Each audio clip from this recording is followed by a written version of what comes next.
Hello students, once again you are most welcome in your classes. तो हम लोग सीख रहे थे journal entries.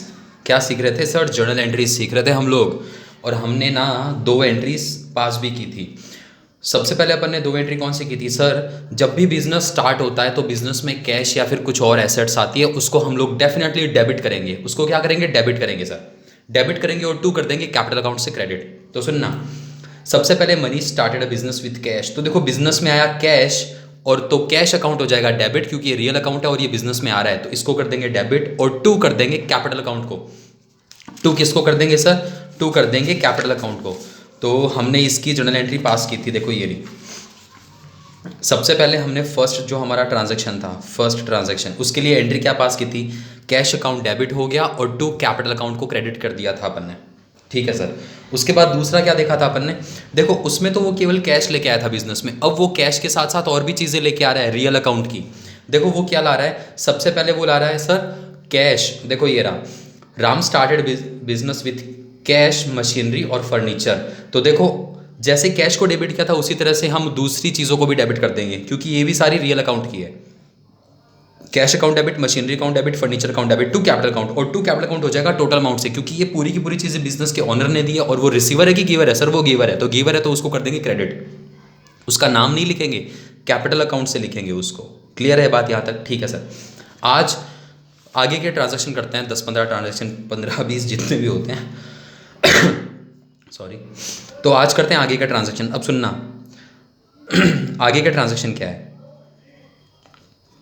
Transaction third, purchase a machinery with cash. हमने कैश के बदले में मशीनरी परचेज किया। सबसे पहले मैंने बताया था कि जो भी ट्रांजेक्शन होंगे उसके 2 अकाउंट इफेक्टेड होंगे उससे।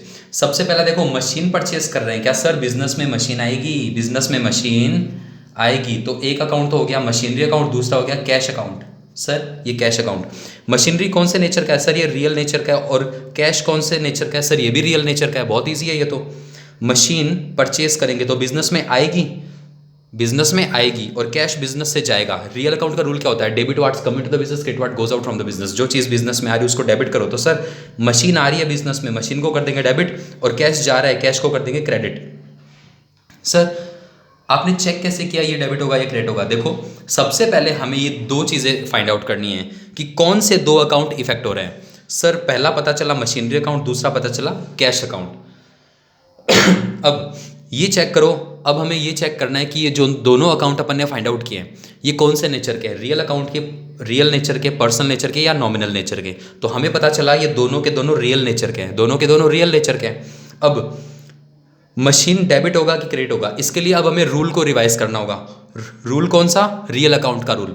तो रियल अकाउंट का रूल बोल रहा है debit what comes into the business और credit what goes out from the business. जो चीज़ आ रही है उसको डेबिट, जो जा रहा है उसको क्रेडिट। तो मशीन आ रही है और कैश जा रहा है, तो इसको कर दिया क्रेडिट। एंट्री क्या बनी? ध्यान से सुनना, मशीनरी अकाउंट डेबिट हो जाएगा और टू हो जाएगा cash account. To cash account को कर दोगे क्रेडिट। कितने रुपए से? मशीनरी थी सर 1,10,00,000 रुपए की।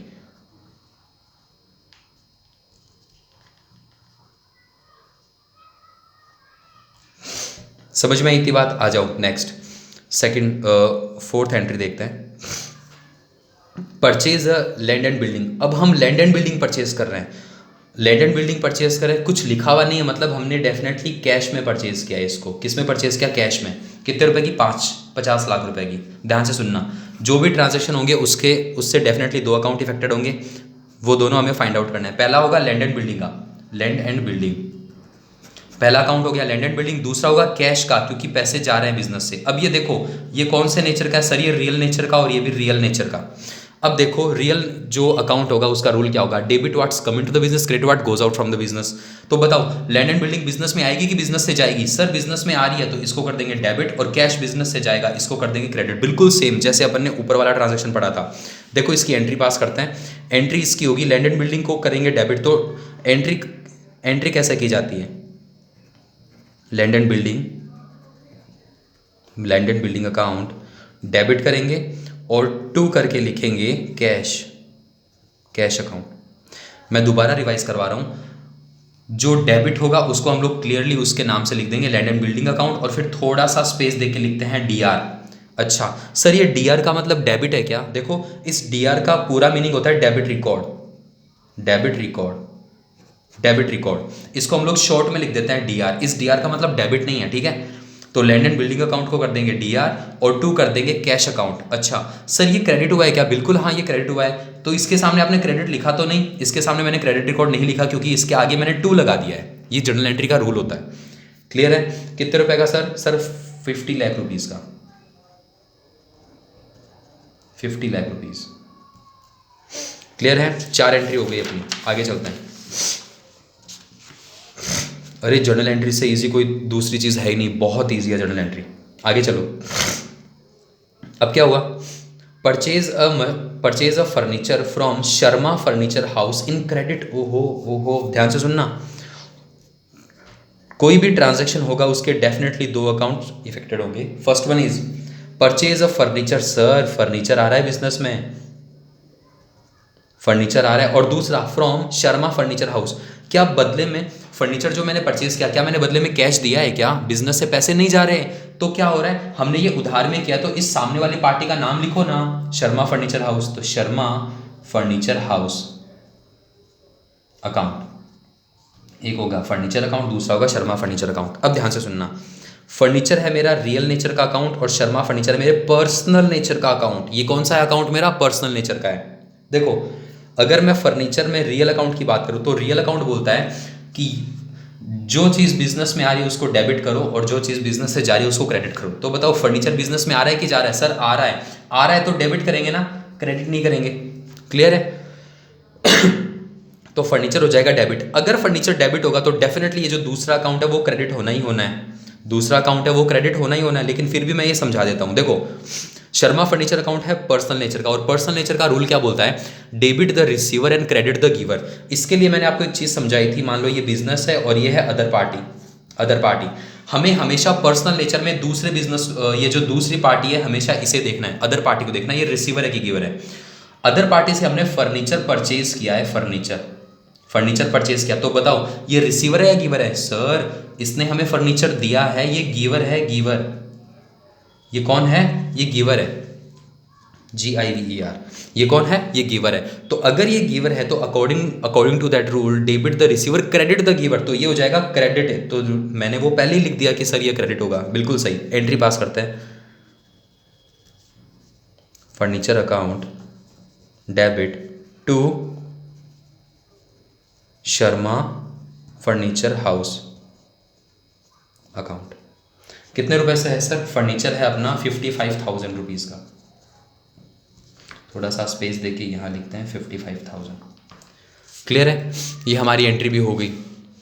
आगे चलें? चलो भाई आगे चलते हैं। Entry number 6, sold a machinery for cash. अरे वाह, मशीन बेच दी। देखो, जब भी ट्रांजैक्शन होगा दो अकाउंट इफेक्टेड होंगे। फर्स्ट वन है मशीनरी, तो पहला अकाउंट होगा मशीनरी, और दूसरा होगा कैश क्योंकि हमने कैश के बदले में इसको बेचा है। अब सुनना, मशीन को आप बेच रहे हो, मशीन को आप शोल्ड आउट कर रहे हो। अच्छा, ये कौन सा अकाउंट है सर? ये रियल है और ये भी रियल अकाउंट है। जब हम मशीनरी को बेचेंगे तो मशीनरी रियल अकाउंट है। Debit what's come into the business, credit what goes out from the business. तो बताओ मशीनरी बिजनेस में आएगी या जाएगी बिजनेस से? सर बिजनेस से जा रही है। अरे वाह, goes out from the business, तो ये क्रेडिट होगी इस बार। इस बार क्या होगी? क्रेडिट होगी सर। और अगर मैं बात करूं कैश की, तो कैश भी मेरे रियल नेचर का अकाउंट है। बताओ, जब मशीन को बेचूंगा तो बिजनेस में पैसा आएगा कि पैसा जाएगा? सर पैसा आएगा, और जो भी चीज़ आती है उसको कर देते हैं हम डेबिट। तो इस केस में अब हमारे पास कैश अकाउंट डेबिट होगा। कैश अकाउंट डेबिट, थोड़ा सा स्पेस देके उसके बाद में debit record to machinery account. कितने रुपए की है? 8 लाख रुपीज़ की। देखो, अभी मैंने क्या बोला कि ये जो सारे ट्रांजेक्शन है ये इंडिविजुअल है, ये एक दूसरे से मैच नहीं कर रहे हैं, ये किसी एक पर्टिकुलर बिजनेस के नहीं है। आपके दिमाग में क्वेश्चन होगा, सर मशीन परचेज की थी अपन ने 10 लाख रुपए की, हमने 8 लाख में बेच दी, 2 लाख रुपए का लॉस हो गया। अरे उसको एक बार इग्नोर करो, ठीक है ना? सारे ट्रांजेक्शन इंडिविजुअल है। ट्रांजेक्शन नंबर 7 ट्रांजेक्शन क्या बोल रहा है? Cash received from Rakesh. अच्छा, जब भी हमें किसी पार्टी से पैसे मिलते हैं तो ध्यान से सुनना, जो भी ट्रांजैक्शन होगा उसके दो साइड होंगे। हमें उससे कैश मिल रहा है, तो पहला अकाउंट तो सर कैश का होगा। पहला अकाउंट किसका होगा? कैश का। दूसरा, सर हमने क्या खरीदा क्या नहीं खरीदा हमें कुछ नहीं पता, सिर्फ इतना पता है कि राकेश ने हमें पैसे दिए, तो दूसरा अकाउंट होगा राकेश का। सारे ट्रांजैक्शन इंडिविजुअल है, हमें नहीं पता कि ये किसके पैसे हैं किसके नहीं, छोड़ो। तो फर्स्ट अकाउंट किसका होगा? कैश का। दूसरा होगा राकेश का, क्योंकि राकेश ने हमें पैसे दिए। ये है मेरे रियल नेचर का और ये है मेरे पर्सनल नेचर का अकाउंट। राकेश अकाउंट कौन सा होगा? पर्सनल नेचर का। रियल अकाउंट का रूल क्या है? जो चीज़ बिजनेस में आ रही है उसको डेबिट करो, जो जा रहा है उसको क्रेडिट करो। तो हमें क्या हुआ? कैश रिसीव्ड हो रहा है, तो मतलब कैश बिजनेस में आ रहा है तो क्या हो जाएगा? डेबिट हो जाएगा। अब बात करता है इसकी, राकेश की। तो सर राकेश तो डेफिनेटली क्रेडिट होने वाला है। बिल्कुल सही, राकेश क्या होने वाला है? क्रेडिट। लेकिन फिर भी मैं बता देता हूँ, मान लो ये बिजनेस है और ये दूसरी पार्टी है राकेश, जिसको मैंने अदर पार्टी के नाम से बोला था, ठीक है। राकेश ने हमारे बिजनेस को पैसे दिए, राकेश ने हमारे बिजनेस को क्या दिया? कैश दिया है, कैश। तो अब मुझे ये बताओ, राकेश रिसीवर है कि गिवर है? सर राकेश तो गिवर है, और गिवर है तो इसको हम कर देंगे क्रेडिट, इसलिए राकेश के अकाउंट को क्रेडिट किया है। चलो एंट्री देखते हैं। Cash account debit, cash account debit to कर देंगे राकेश के अकाउंट को। राकेश के अकाउंट को कितने रुपए से? 10,000 रुपीज़, 10,000 रुपीज़। क्लियर है यहाँ तक? कुछ भी डाउट है? नहीं सर, अच्छे से समझ में आ गया। उसके बाद में देखो क्या हो रहा है।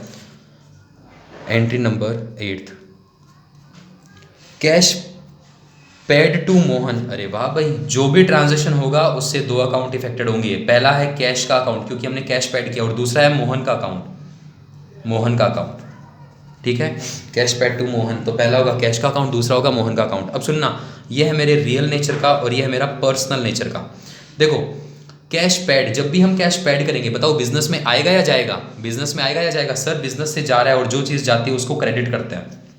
जी सर समझ में आ गया।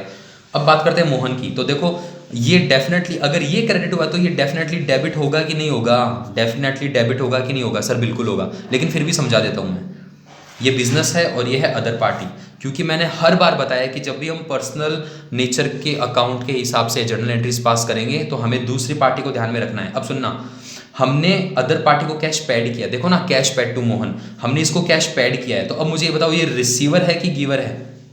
रिसीवर है या गिवर है? सर इसको पैसे मिलेंगे, मतलब ये रिसीवर है, और रिसीवर है तो sir debit the receiver and credit the giver, तो इसको हम करेंगे डेबिट, इसलिए मैंने इसको डेबिट कर दिया। एंट्री देखो क्या होगी। अच्छा मोहन डेबिट होगा तो एंट्री होगी मोहन्स अकाउंट डेबिट। मोहन का जो अकाउंट है ना, मोहन्स अकाउंट, उसको कर देंगे डेबिट और टू कर देंगे कैश अकाउंट। कैश अकाउंट कितने रुपए से? 15,000 से। देखो एक बार जब आप इनको समझोगे ना तो आपको बहुत टिपिकल लगेगी जर्नल एंट्रीज की, सर समझ में नहीं आ रही क्या है ये। देखो हालांकि मैं आपको रटवाने को रटवा भी सकता हूँ एंट्री, जैसे क्या, जब भी बिजनेस में कैश आए उसको कर देंगे डेबिट, जब भी कैश आएगा उसको डेबिट कर देंगे, और जब भी कैश जाएगा उसको क्रेडिट कर देंगे, जब भी एसेट्स आएगी उसको डेबिट कर देंगे, एसेट जाएगी उसको क्रेडिट। तो मतलब ऐसा है कि मैं आपको रटवाने को रटवा भी सकता हूँ, मैं आपको एक्सप्लेन क्यों कर रहा हूँ, ताकि मान लो आपसे सडनली कोई अचानक कोई नई एंट्री पूछ ले तो उस केस में आप क्या करोगे। इसलिए आपको अगर रूल अच्छे से याद है तो आप एंट्रीज भी इजीली पास कर सकते हो, ठीक है। हाँ मैं आपको एक दो दिन एंट्रीज ऐसे ही बिल्कुल डीपली समझाऊंगा, उसके बाद मैं आपको क्लियरली बोल दूंगा, देखो जब कैश आएगा उसको डेबिट, जब कैश जाएगा उसको क्रेडिट। कैपिटल अकाउंट हमेशा हमेशा क्रेडिट होता है, ड्राइंग अकाउंट हमेशा हमेशा डेबिट होता है, परचेज अकाउंट हमेशा हमेशा डेबिट होता है, सेल्स अकाउंट हमेशा हमेशा क्रेडिट होता है, लेकिन कुछ केस में परचेज अकाउंट को क्रेडिट भी करते हैं। ये सारी चीज़ हम बाद में देखेंगे, मैं आपको कुछ एक नोट्स और पॉइंट्स वगैरह लिखवाऊंगा, लेकिन अभी आप उसको नॉर्मल रूल के हिसाब से ही समझो। चलो आगे चलते हैं। उसके बाद में है एंट्री नंबर 9th। देखो 9th एंट्री क्या बोल रही है, ये बोल रही है पेड सैलरी। अब सुनना, जो भी ट्रांजैक्शन होगा उसके डेफिनेटली दो साइड होंगे, पहला होगा सैलरी और दूसरा, जब आप सैलरी पेड करोगे तो कैश में ही करोगे ना, कैश में ही तो करोगे, मतलब कि आप उसको पैसे ही तो दोगे ना। ऐसे थोड़ी अच्छा तेरी सैलरी बाकी है तो ये फर्नीचर उठा के ले जा मजे कर, अरे फर्नीचर उसको चाहिए ही नहीं, उसको कैश चाहिए भाई, उसको रात को सब्जी लेके जानी है, घर पे आटा लेके जाना है, वरना तो उसके बच्चे खा जाएंगे उसको। सुनो ध्यान से, ट्रांजैक्शन जो होगा ना उसमें पहला होगा सैलरी अकाउंट, दूसरा होगा कैश अकाउंट। दूसरा कौन सा होगा? कैश अकाउंट, क्योंकि सैलरी पेड करेगा डेफिनेटली कैश में करेगा। चलो आगे। सर सैलरी तो मेरा नॉमिनल नेचर का है ना, अरे रे रे सर नॉमिनल नेचर का आ गया यहाँ पे, ओहो अब मजे आएंगे। और दूसरा है कैश, तो कैश है मेरे रियल नेचर का अकाउंट, ठीक है। अब सुनना, नॉमिनल में मेरे पास फिर से दो अकाउंट होते हैं, एक होता है एक्सपेंस का और दूसरा होता है इनकम का। दूसरा होता है इनकम का। एक्सपेंस को हमेशा डेबिट करते हैं, इनकम को हमेशा क्रेडिट करते हैं। अब सुनना, मैंने सैलरी पेड किया है तो बताओ सैलरी मेरा एक्सपेंस है कि इनकम है? सैलरी पेड कर रहा हूं तो वो मेरा एक्सपेंस है कि इनकम है? सर वो मेरा एक्सपेंस है, तो एक्सपेंस है तो मैं इसको कर दूंगा डेबिट, याद रखना। और सर ये दूसरा अकाउंट डेफिनेटली क्रेडिट हो जाएगा। इसमें सोचने वाली क्या चीज़ है? पर लेकिन फिर भी सुनो, जब आप सैलरी का पेमेंट करोगे तो कैश में करोगे, कैश बिजनेस में आएगा कि जाएगा? सर कैश तो जाएगा, कैश जाएगा। तो रियल अकाउंट के हिसाब से जो चीज़ आती है उसको डेबिट, जो चीज़ जाती है उसको क्रेडिट। तो कैश हमारे पास से जाएगा इसलिए मैं इसको क्रेडिट कर दूंगा। चलो इसकी एंट्री बनाते हैं। एंट्री क्या बनेगी इसकी? सैलरी को कर दूंगा डेबिट,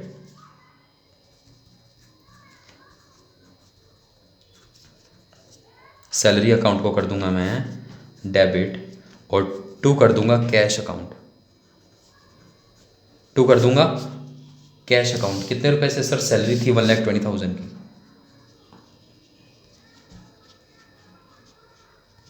1,20,000 की सैलरी थी। ठीक है, ये हो गई अपनी सैलरी। दोबारा सुन लो मैं क्या बता रहा हूँ। जब भी हमारे किसी भी तरह का एक्सपेंस होगा, खर्चा होगा, लॉस होगा, वो हमेशा हमेशा हमेशा डेबिट होगा। हमेशा हमेशा क्या होगा? डेबिट होगा, क्योंकि all expense and loss will be debited और all income and gain will be credit. तो सैलरी हमारा एक्सपेंस है, जितने भी खर्चे होंगे सबको डेबिट कर देंगे, और अगर इनकम होगी तो उसको क्रेडिट कर देंगे। याद रखना ये बात। चलो आगे चलते हैं। एंट्री नंबर 10th, हमने पेड किया रेंट को। जब भी कोई ट्रांजेक्शन होंगे उसके हमेशा दो अकाउंट इफेक्टेड होंगे। पहला है रेंट का, रेंट, और दूसरा होगा कैश। रेंट पेड करोगे, कैश में ही करोगे ना, फूंक थोड़ी ना मारोगे, लिए ले फूंक मार दी, हाँ हो गया कैश, हो गया रेंट पेड। आगे चलो, देखो पेड किया अपन ने रेंट को, रेंट पेड किया। देखो ये है मेरा नॉमिनल नेचर का अकाउंट, कैश है मेरे रियल नेचर का अकाउंट। अब बताओ, नॉमिनल में फिर से मेरे पास दो अकाउंट होते हैं, पहला होता है एक्सपेंस का, दूसरा होता है इनकम का। इनकम का रेंट को मैं पेड कर रहा हूँ, रेंट पेड कर रहा हूँ। इनकम है कि एक्सपेंस है? सर ये मेरा एक्सपेंस है, और एक्सपेंस हमेशा डेबिट होता है और इनकम हमेशा क्रेडिट होती है। तो मैं इसको टिक कर रहा हूँ कि हाँ भाई मैं मेरे रेंट के अकाउंट को डेबिट करूँगा। अब बात करते हैं कैश की। जब आपने रेंट पेड किया तो कैश में किया ना, कैश है मेरे रियल नेचर का अकाउंट। अब देखो बिजनेस में आ रहा है कि जा रहा है? सर ये बिजनेस से जा रहा है तो उसको क्रेडिट कर देंगे। एंट्री क्या बनी? ध्यान से सुनना, एंट्री क्या बनी? एंट्री बनेगी अपने पास rent account debit, rent account debit to cash account, rent account debit to cash account. कितने रुपए से? 80,000 रुपीज़, 80,000। देखो मैंने जब ये 9th वाली एंट्री समझाई थी तो भी मैंने बोला था ना कि जो भी एक्सपेंस होते हैं या खर्चा होता है वो डेबिट होता है। तो बताओ रेंट भी अपना एक्सपेंस नहीं है क्या? ये भी खर्चा। देखो ना मैंने इसको भी डेबिट किया है। समझ में आई ये बात? चलो इसके साथ अपनी ये 10 एंट्रीज कंप्लीट हो गई है। अब कुछ एक और एक्स्ट्रा एंट्री और पढ़ते हैं आज, ठीक है? कुछ एक एक्स्ट्रा एंट्रीज और पढ़ते हैं। देखो सबसे पहले है इसमें एंट्री नंबर 11th। ये क्या बोल रही है? Received commission. अब सुनना, जो भी ट्रांजैक्शन होगा उसके हमेशा दो साइड होंगे, पहला और दूसरा। इस बार हमारे पास कमीशन आ रहा है, कमीशन, और दूसरा है कमीशन रिसीव्ड हुआ है तो डेफिनेटली कैश में ही होगा ना। डेफिनेटली किस में होगा? कैश में होगा। कमीशन मेरा नॉमिनल नेचर का है, कैश मेरे रियल नेचर का है। नॉमिनल में भी मेरे पास दो होता है, पहला होता है एक्सपेंस, दूसरा होता है इनकम। एक्सपेंस हमेशा डेबिट होता है, इनकम हमेशा क्रेडिट होती है। तो देखो अपन ने कमीशन रिसीव किया है, रिसीव किया तो बताओ ये एक्सपेंस है कि इनकम है? सर इस बार ये इनकम है अपनी, इस बार ये क्या है अपनी? इनकम है। और फिर कमीशन हमें रिसीव हुआ है तो कैश बिजनेस में, देखो रियल अकाउंट है, बिजनेस में आ रहा है कि जा रहा है? कैश बिजनेस में आएगा तो इसको कर देंगे डेबिट। एंट्री क्या बनेगी? एंट्री बनेगी cash account debit, cash account debit to commission received. Commission received कितने से? 2,000 रुपीज से, 2,000 रुपये का कमीशन रिसीव किया। देखो मैं दोबारा समझा रहा हूँ, जब भी एक्सपेंस होगा तो डेबिट होगा। देखो डेबिट है कि नहीं है? और जब इनकम होगी तो क्रेडिट हो जाएगी। देखो ये कमीशन रिसीव्ड है ना। दूसरी चीज, जब भी एक्सपेंस होगा तो कैश बिजनेस से जाएगा तो कैश हो जाएगा क्रेडिट, क्योंकि ये रियल नेचर का अकाउंट है। और जब भी इनकम होगी कैश बिजनेस में आएगा तो ये हो जाएगा डेबिट, क्योंकि ये रियल नेचर का अकाउंट है। उसके बाद उसके बाद है rent received, entry number 12। Rent receive, हमने रेंट रिसीव किया। ट्रांजैक्शन की हमेशा दो साइड होंगे, पहला होगा रेंट का और दूसरा होगा रेंट रिसीव किया, तो सर डेफिनेटली कैश आया होगा ना बिजनेस में। अच्छा, रेंट है वो नॉमिनल नेचर का है, नॉमिनल में हमारे पास एक्सपेंस होता है और इनकम होती है। अब बताओ रेंट रिसीव किया तो एक्सपेंस है कि इनकम है? सर इनकम है। अब सुनना, एक्सपेंस को हमेशा डेबिट करते हैं, इनकम को हमेशा क्रेडिट करते हैं, तो ये है हमारी इनकम, इसको कर देंगे क्रेडिट, तो सर डेफिनेटली कैश डेबिट हो जाएगा। एंट्री होगी cash account debit to rent received, लिख दो इसको, रेंट रिसीव्ड। ठीक है, कितने रुपए से? 4000 रुपीज़ से, 4000 रुपीज़ से। आगे चलो, नेक्स्ट है कैश रिसीव्ड फ्रॉम राहुल। अरे ऐसा तो अपन ने थोड़ी देर पहले किया था ना, कैश रिसीव्ड फ्रॉम राहुल। जब भी कोई ट्रांजैक्शन होगा उसके दो साइड होंगे, पहला है इसका कैश कि हाँ भाई कैश रिसीव हुआ, दूसरा किस चीज़ का हुआ हमें कुछ भी नहीं पता, तो दूसरा अकाउंट है इसका राहुल। राहुल देखो, कैश है वो रियल नेचर का है, राहुल है वो पर्सनल नेचर का है। अब बताओ कैश रिसीव्ड हुआ है, कैश क्या हुआ है? रिसीव्ड।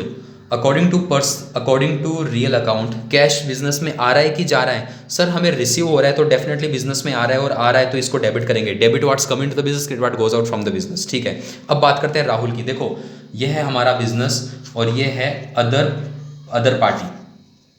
जब हमें कैश रिसीव्ड होगा तो बताओ ये रिसीवर है या ये गिवर है? सर ये गिवर है, ये पैसे दे रहा है, तो जब भी ये गिवर होगा इसको कर देंगे क्रेडिट। एंट्री क्या बनेगी? Cash account debit, cash account debit to Rahul account, Rahul's account. कितने रुपए मिल रहे हैं इससे? Sir 50,000 rupees, 50,000 rupees. बिल्कुल ईजी है, ये एंट्री पास हो गई है अपनी। आगे चलते हैं। उसके बाद क्या किया आपने? Sold furniture for cash, sold furniture for cash. हमने कैश के बदले में फर्नीचर बेचा है। देखो भाई कितना इजी है। Entry number 14। जब भी कोई ट्रांजैक्शन होगा उसके हमेशा दो अकाउंट इफेक्टेड होंगे, पहला है फर्नीचर बेचा क्या, फर्नीचर, और दूसरा फॉर कैश के लिए, तो कैश डेफिनेटली आएगा। फर्नीचर भी मेरा रियल अकाउंट है और कैश भी मेरा रियल अकाउंट है। अब देखो इन दोनों में से क्या चीज़ बिजनेस में आ रही है और क्या चीज़ बिजनेस से जा रही है, क्योंकि पर्सनल जो रियल अकाउंट है उसका रूल तो यही बोलता है डेबिट क्या बिजनेस में आ क्या रहा है और जा क्या रहा है। तो सुनना, फर्नीचर बेचेंगे तो ये बिजनेस से जाएगा तो ये क्रेडिट होगा, और बदले में कैश आएगा बिजनेस में तो ये हो जाएगा डेबिट। एंट्री क्या होगी? Cash account debit to furniture, to furniture. कितने का बेचा है भाई? 1,20,000 का,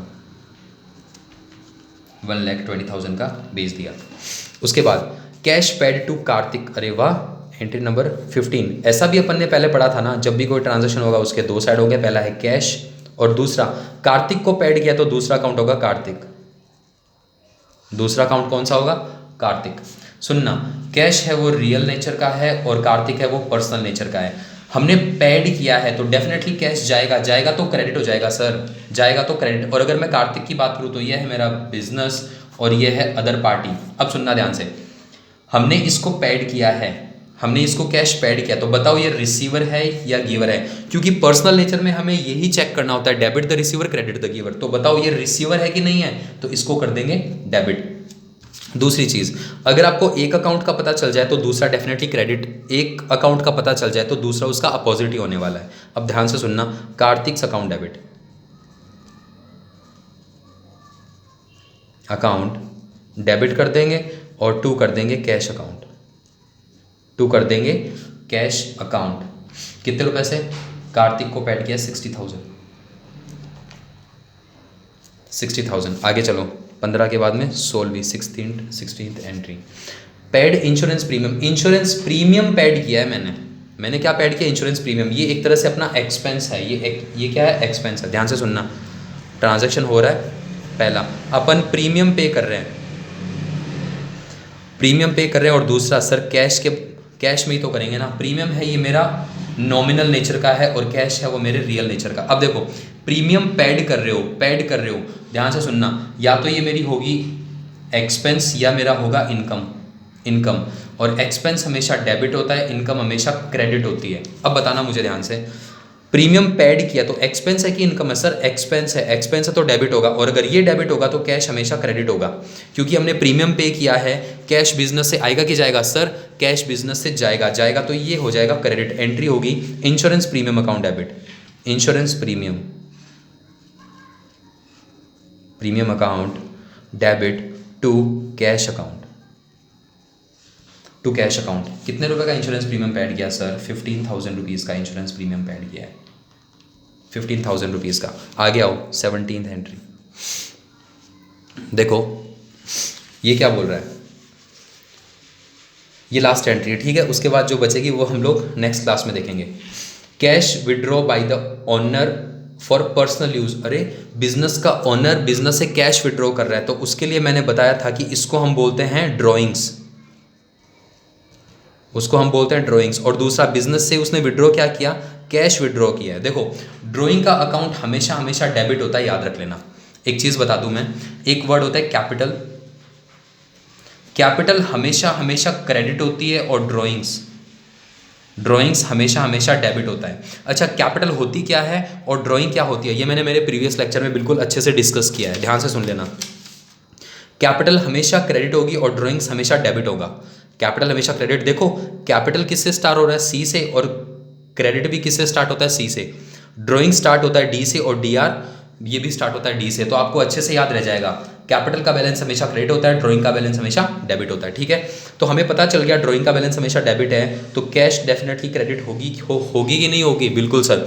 बिजनेस के ओनर ने बिजनेस में से ड्रॉइंग किया, मतलब पैसे निकाल लिए, पैसे निकाल लिए, तो कैश बिजनेस में आएगा कि जाएगा? सर बिजनेस से जाएगा। तो अच्छा ड्राइंग हमारे पर्सनल नेचर का अकाउंट था और कैश हमारे रियल नेचर का अकाउंट। तो इसके लिए जर्नल एंट्री जो बनेगी वो बनेगी drawing account debit, drawings account debit to cash account. समझ में आई बात? ठीक है। देखो आगे की कुछ एक 2-3 एंट्रीज है, इसको आप अच्छे से देख लो, इसकी एंट्रीज आप घर पे बनाओगे, ठीक है। बाकी हम कल की क्लास में डिस्कस करेंगे कि इनकी जर्नल एंट्रीज क्या बनने वाली है, ठीक है। और मैं कल आपको फिर से 10-12 जर्नल एंट्रीज और करवाने वाला हूँ। कम से कम 3 से 4 दिन हमारी जर्नल एंट्रीज ही चलने वाली है। और आप भी प्रैक्टिस करो, आपकी जो 11th की बुक है उसमें देखो आपको नई नई एंट्रीज कुछ मिल रही है क्या, उनको पढ़ो। और वहाँ से नहीं तो आप दूसरे किसी और पब्लिकेशंस की बुक इधर उधर से लाओ, उसकी जर्नल एंट्रीज पास करो, ठीक है। तो मिलते हैं फिर नेक्स्ट क्लास में, तब तक के लिए थैंक यू।